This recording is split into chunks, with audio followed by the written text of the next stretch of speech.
Actually, I came here way back 2000, as a B1, B2 visa. Nung dumating ako dito, siyempre, tourist visa ako. So, hindi ganon kadaling mag-adjust eh. So, number one, yung family ko that time, hindi ganon ka-okay eh. So, we're not really okay. What do you mean Kasi by not this is okay? my first, my first marriage. So, Okay. matagal kami magkahiwalay. So, nung nagkita kami, parang we don't know each other. Tell me about Wala, your wala, struggles. Actually, dito sa Amerika, hindi ganun kadaling maging successful. There's a lot of struggling, actually. And actually, I've been to a lot of things. So, there are times na, kung minsan nasa kotse ko, bigla na ako iiyak. And then, what else? How did you cope? And there's one lawyer actually. She helped me, petition myself actually because Petition yourself? petition. Yeah, How they do call you it do that? BAWA. BAWA is Violent Against Women's Act.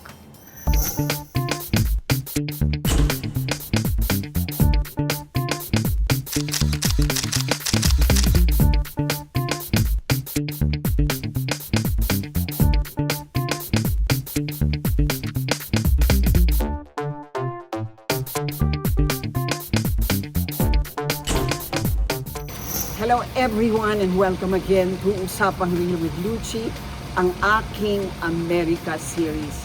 Alam niyo ba kung nasan ako? Yun naman, napakagandang bahay. Bahay to ng isang Pinoy. Kumpleto pa sa mga torch at may parang mala waterfall pa dyan. Jacuzzi, heated pool with salt water.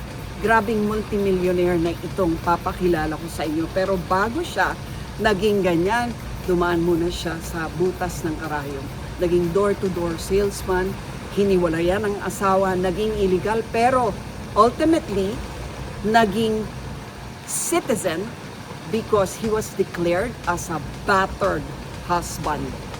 Hello, Rod! Hi!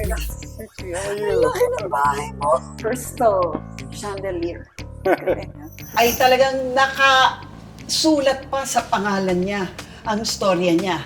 Dahil ang totoong pangalan niya ay Rod Suerte Felipe. Ano ba yan? Grabe. Okay, dyan lang kayo ha. Kasi ang galing talaga ng kwentong ito. Si Rod Felipe, isang icon, real estate agent. There's a particular title for that, no? Yes, yeah. Ano nga yun yung... Icon actually, it's one of the name that we use actually when you become one of the top agent in our company. O, di ba? So, Excuse me lang ha, top agent. Ang pagka-emigrante ng bahay na. Utility room lang daw to, excuse me.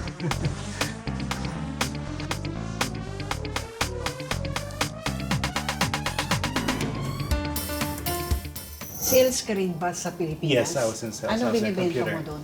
Computer Computer also. din. Yes. So this was nothing new to you, No, in a way? no, it's not, yeah. O, kamusta ang selling sa isang bansa na, syempre, iba yung market, iba Right. rin yung lengguwahe, di ba? Una naninibago ako, no? Kasi dito sa Amerika, iba eh.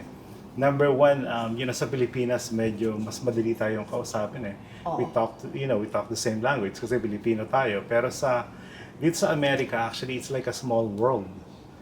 When I become, a sales, person here, I talk to a lot of different people actually. So, iba-ibang kultura, iba-iba ng ugali. Oo. So, kung minsan, dito pag sinabi nilang ganito, that's it. What do you mean? So, example. Kasi like ano, for instance, okay, when you say like delivery, okay, they have ordered, it will be delivered like for instance tomorrow. Oo. So pagka hindi dumating yung order nila, Oh. they could cancel it. They could file, cancellations right away on their credit card or like, they're gonna return all your products. Oo. Sa Pilipinas, hindi. Sa Pilipinas, hindi. Mapapag-usapan mo pa. Pero sabihin, baka pwedeng bukas na, medyo na-delay. Oo. So, meron tayong mga ganun na pwedeng pag-usapan. But here in the US, walang ganun eh. The way they do business, and then at the same time, of course, dito sa Amerika kasi gusto nila, kung ano yung sinabi mo, yun eh. So, like for instance, if you promise something, like, okay, this is what you're gonna give me, so you have to give it to them. Otherwise, most of the people here are so happy. They call it so happy because, you know, So happy. so happy. Meaning, naghahabla. Yes, correct. Yeah, yeah. So, nahabla ka na ba? No, so far, di ba lang. Sayang, ganda sana ng kwento na. So how did you first come here? Actually, I came here way back 2000, you know, as a B1, B2 visa. Nung dumating ako dito, siyempre, you know, tourist visa ako. So, hindi ganun kadaling mag-adjust eh. So, number one, you know, yung family ko that time, hindi ganun ka-okay eh. So, we're not really okay. What do you mean Kasi by not this is okay? my first, you know, my first marriage. Ano. So, matagal kami magkahiwalay. So, nung nagkita kami, parang we don't know each other. So, parang ganun. So, it's like, you know, ako lang You've mag-isa grown dito. Wala apart. akong kamag-anak, wala akong kakilala. So, I have to deal with everyone eh. Kumbaga, kailangan makasama ako sa lahat. Sa parents niya, sa pamilya niya, and everyone. Ano. Pero hindi ganun kadali. Lalo ako wala kang papel. Especially like for instance, when they're talking about like, you know, traveling. Because you know, most of them actually medyo may kaya sila eh. So, they travel a lot. So, but in my case, I cannot travel because you know, like, I, B1, B2 pa ako that time and at the same time, So, naiwan sa bahay. yeah. Nagiging taong Yeah, bahay ka. Yeah, taong bahay ako. So, may mga times na naawa ako sa sarili ko pero you know, that time meron akong anak na you know, sinasabi ko sa sarili ko kailangan kong kumayod kasi kailangan nila ng tatay na you know, magtataguyod sa kanila. Especially yung anak ko, that time nung bago ako dito, lagi ko siyang kasama. Si Russell actually, yung panganay ko. So pagka nagtatrabaho ko sometimes, kasama ko siya. Kasi nung bago ako dito, you know, nagtrabaho din ako dito as a door knocker. They call it door knockers kasi I knock on the door. Like, you know, nagbebenta ako ng door to door ng mga, ng mga security alarm, ng, you know, direct TV. So that time, yun yung isa sa mga business na ginagawa ko actually. So, nagdo-door to door ako. Anong binibenta mo sa door-to-door? Security alarm. ADT. You know, yun lang nga, Pinagsasarahan ka ba ng pinto niyo? so far, ito lang ang masasabi ko sa ano ko. You know, I'm so thankful naman na kahit pa paano, wala pa nagsara sa akin ng pinto. No kidding. Yes, yeah. Ay, blessing Wala, yan. yeah.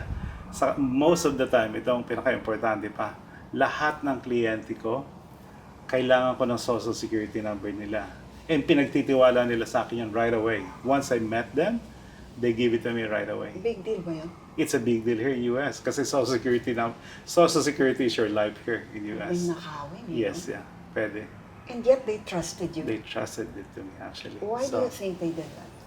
I mean, honestly, I really don't know. But you know, when I talk to them, when I door knock actually, and you know, I talk to them, you know, they trusted me. So majority of the times, actually, I get their informations right away.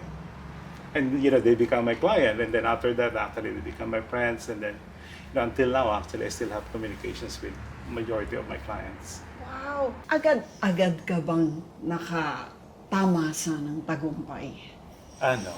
No.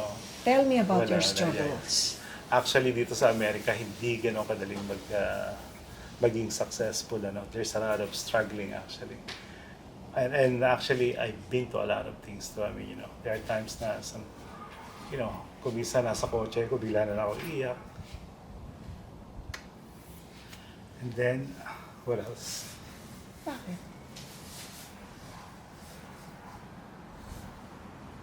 Challenges.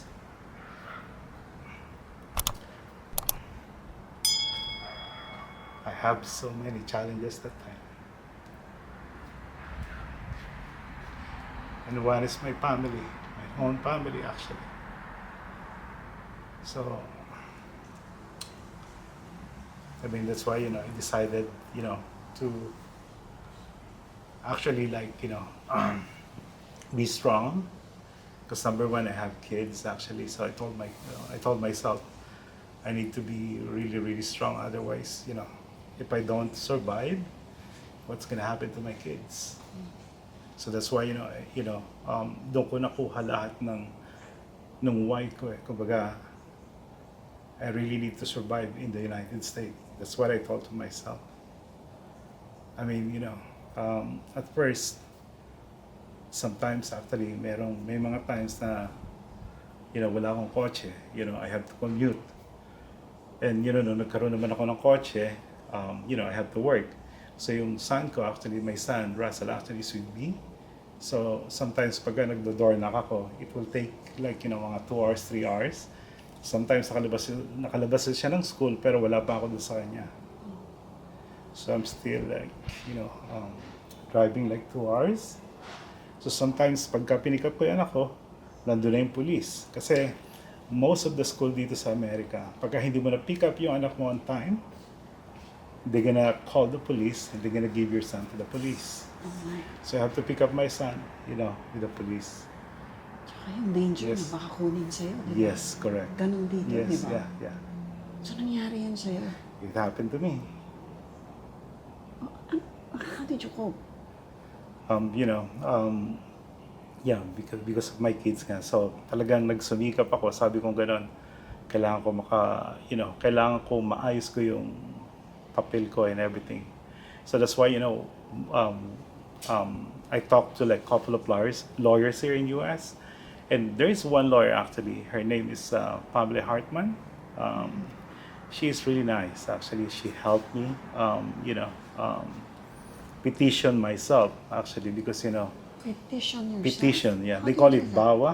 BAWA is Violent Against Women's Act. So usually that visa is only applicable to women's. That's right, kasi may equivalent Right, tayo sa right, Pilipinas, BAUSI. BAUSI, Violence Against yeah. Women and Yes. Children. Yeah, So here is dito BAWA. rin, it's Yes. Yeah. VAWA. BAWA. Violence Against Against Women. Women's Act. Pero walang men. Walang men. So, paano Women. mo nagamit? So actually, according to my lawyer that time, sabi niya, siguro out of like 10,000 people, isa lang, or 100,000 people, isa lang na-approvean. Very Na few. lalaki, Kasi you it's mean? not applicable sa lalaki. Oo. Pambabae itong petition na to eh.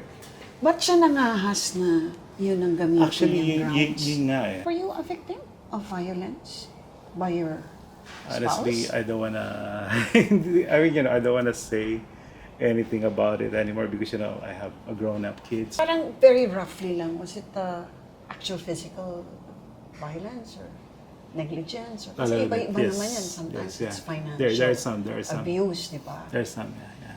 So, There's some. physical naman. Yes. Actually, one of them is actually, every time I go home sa bahay namin, wala akong keys sa apartment. We live in the apartment, so I don't have a key. So I have to wait for my ex-wife to come bago ako makapasok. Which is nakikita ng kapitbahay namin na naghihintay ako palagi, madalas sa labas ng bahay at hindi ako makapasok agad. So, Ba't hindi ka binigyan ng susi? ang sabi niya kasi sa akin is wala ako doon sa contract. Wala ako doon sa lease agreement ng apartment, so I cannot Totoo get ba a yun? keys. No, it's not true. And how did this neighbor help you? Loy, actually my neighbor or our neighbor, every time she saw me outside, so she asked me to go inside her house and then she feeds me and sometimes she even let me stay and sleep in her house. Siya na Parang siya na yung Nagbahay kamag-anak ko. sa'yo, Yeah. parang Parang siya yung kamag-anak ko na talagang tinrato niya akong parang anak. And then, ang galing siya pa yung nag-witness in Correct, your favor. yes, No? yes, yeah. Malaking bagay yun, ano? Yeah, Malaking it's a big tulong. deal. Wow. Yeah. It helps me a lot. But in the Philippines kasi, hindi sila Kasi naniniwala yeah. kayang maabuso ng Yeah. babaeng lalaki, di ba? Yeah. Pero in your case, hindi ka talagang may ganun. It happened. It happened to me. So those are actually the blessings that I was able to. I'm so thankful for all the blessings that like God gave me. So nung nakuha mo yung visa mo, ano yun, visa ba o green card? Green card actually. So nung nakuha mo yung green card mo, anong When opportunities na nag-open up sa Actually, it opens up a lot. Actually, once I get my green card, actually it opens up a lot. So because I was able to get my social security number. At last! I was able to get my driver license. I was able to work because I got the working visa. But you were already working before that, right? I'm already working without Pero anong paper. difference Yeah. nun? So the difference is like when you have a paper, actually you get like all the benefits, Like? like health insurance. Ay, that's right. Laking bagay. Yes, yeah. Because health insurance in the US are very expensive. Yes. Yeah. Okay. Yeah. So doon na talagang tapos na yung door knocker Yeah. days mo. Yeah, but Ano nang pinasok mo nung actually, finally green card it didn't stop as a door knocking thing because actually I love it because I'm doing it. I'm making good money by doing door knocking, and then after that, one of my friend actually, his name is Wilson. He invited me to get my license actually as a realtor.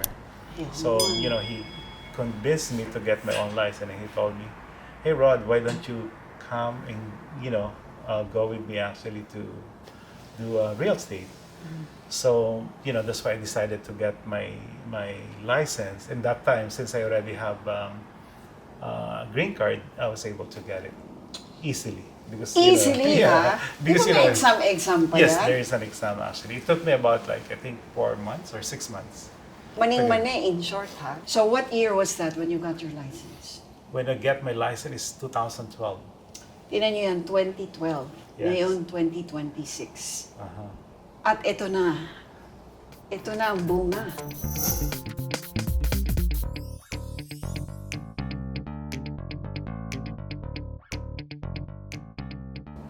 So, nung pumasok ka as real estate agent, naging license ka na. Tuloy-tuloy na rin ba yun? Actually, at first, hindi ganun kadali rin kasi, my first year, I think I sold about 3 homes. Ano yung pinaka-challenging mong kliyente? Actually, nung bago ako, meron ako isang kliyente. Actually, he's a doctor, Filipino doctor.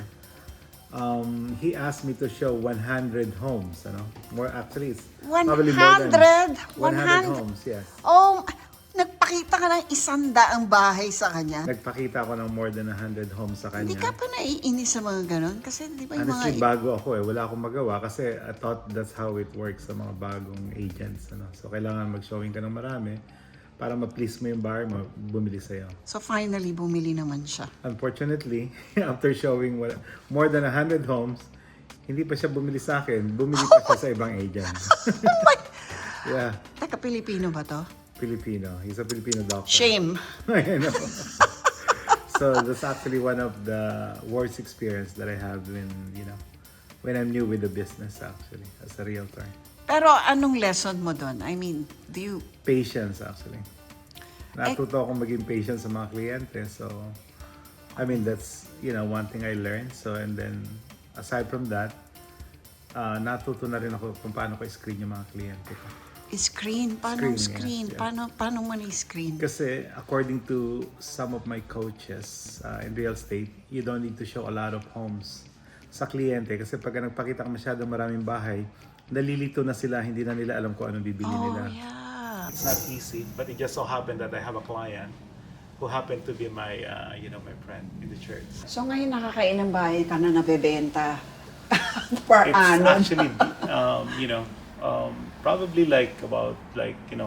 average is about 40 to 50 homes a year. Yeah. 40 to 50 homes a year ang nabebenta mo? Yes. Teka lang, saan mo kinukuha yung mga buyers?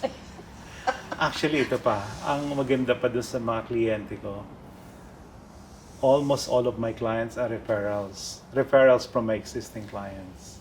Oh, so Yes, happy yeah. sila Yeah, sa service yeah. mo. So, I think about 95% of my clients. So I don't even market at all. I mean, I market, but it's probably 5% of that. Oh, Yeah. Hindi ka na nagso-social media. No, I still do Market work. social media thing because it's part of our Kumpanya nyo, syempre, yes, yeah, the marketing company yun, wants us to do that. Pero yeah. ikaw mismo. Pero ako mismo, most of my clients are talagang referrals lang. Bumabalik na sila, parang repeat business. Okay. Again, Yeah. ano ang sales principles in selling real estate? Kasi sa akin kasi is helping other people is my principle. Kumbaga, that is my goal. Kasi they're happy once you give them what they want. So they become happy, so they're so thankful, and then attend their blessing, like house blessing parties, so that they could give you more clients. Yeah. What was your greatest fear at that time? It didn't seem like you were going to find success and happiness here. Actually, my greatest fear that time is actually yung teens ko pa rin. Sabi ko gano'n, kung kung susuko ako, hindi ko gagawin yung dapat kong gawin.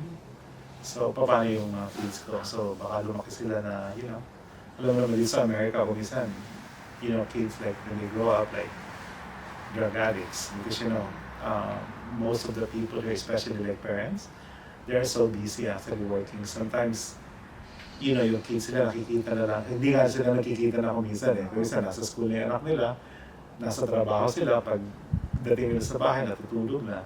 Pagising nila, pasok, gano'n. So, marami sa American gano'n eh, hindi nakikita yung mga magulang na.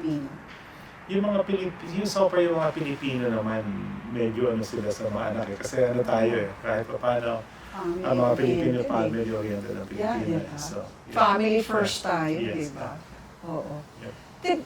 Hindi mo ba naisipan na bumalik na lang sa Pilipinas? Naisip ko rin yun. Actually, sabi ko, when I retire, o siguro pag nag-retire na ako. Kaya lang kasi yung anak ko kasi nandito eh, sa Amerika. So sabi ko, pagka umuwi ako ng Pilipinas, yung anak ko naman hindi naman sasama sa Pilipinas kasi, dito sila sa Amerika. So majority of the time, they just wanna go back to the Philippines for vacations. Kasi hindi sila sanay ng buhay sa Pilipinas. So, alam mo, ikaw talaga yung proverbial rags to riches story. hindi naman. Success story ka eh. Success story ka eh, na Pinoy. Ang maganda sa atin kasi mga Pilipino, mga persistent tayo eh. Kumbaga sanay tayo kahit na sa hirap or like, anything pwede natin pagdaanan eh. Kasi dito sa Amerika, ang mga tao dito mabilis sumuko. Kumbaga, pagka may mga challenges sila sometimes, pagka napanood mo sa TV sometimes, they, kung anong ginagawa nilang hindi maganda sa sarili nila o sa pamilya nila. So tayo mga Pilipino, sanay tayo sa hirap eh. Kumbaga kahit saan tayong daling, kahit saan sulok ng mundo, pwede tayong mag-survive. So yun ang sasamagal sa Pilipino. Ano ba ang katangian ng mga Amerikano or ng American culture naman na hinahangaan mo na siguro gusto mo na rin talagang pamarisan kahit na Pilipino ka? Right. Actually, ang natutunan ko sa Amerika, isa sa pinakamaganda actually, like, para sa akin is the way the way they actually do business. Very straightforward sila. So, kung ano yung sinabi nila, yun ang sinabi nila. Yun ang maganda sa Amerikano eh. Kung sinabi mo, ito yung time, ito yung time. Pagka sa atin kasi, Pilipino tayo. But for Americans actually, 1 minute, 2 minutes sa kanila is late. You know what I mean? So, sila very prompt sila when it comes to like, times kasi very important sa kanila yun. Which is, sa lahat naman eh. So, yun ang gusto kong maano sa ating mga Pilipino rin eh. Kasi like, sa atin kasi, sa sa mga Pilipino, maraming viewer ng mga Pilipino, sana maging ganun tayo lahat na, sumunod tayo kasi time is the essence in everything that we do. Is there discrimination? Did you ever feel that? No. So Never? far, no. I never felt this. Yun naman ang nakakabilib dito sa Yeah, Amerikano. yeah. Talagang very sensitive sila. Right. Very, Very sensitive ang mga Amerikano. Especially dito sa California kasi medyo tayo dito. Ayaw nilang madi-discriminate ng isang tao. So, on a scale of 1 to 10, sa tingin mo ba yung chances of success ng Pinoy dito, nasaan? And actually, ang masasabi ko lang, nasa tao yun eh. Kasi dito sa Amerika, they will give you all the opportunities regardless of your colors, regardless of your race. Nasa sayo. Kung magsisipag ka dito sa Amerika, you're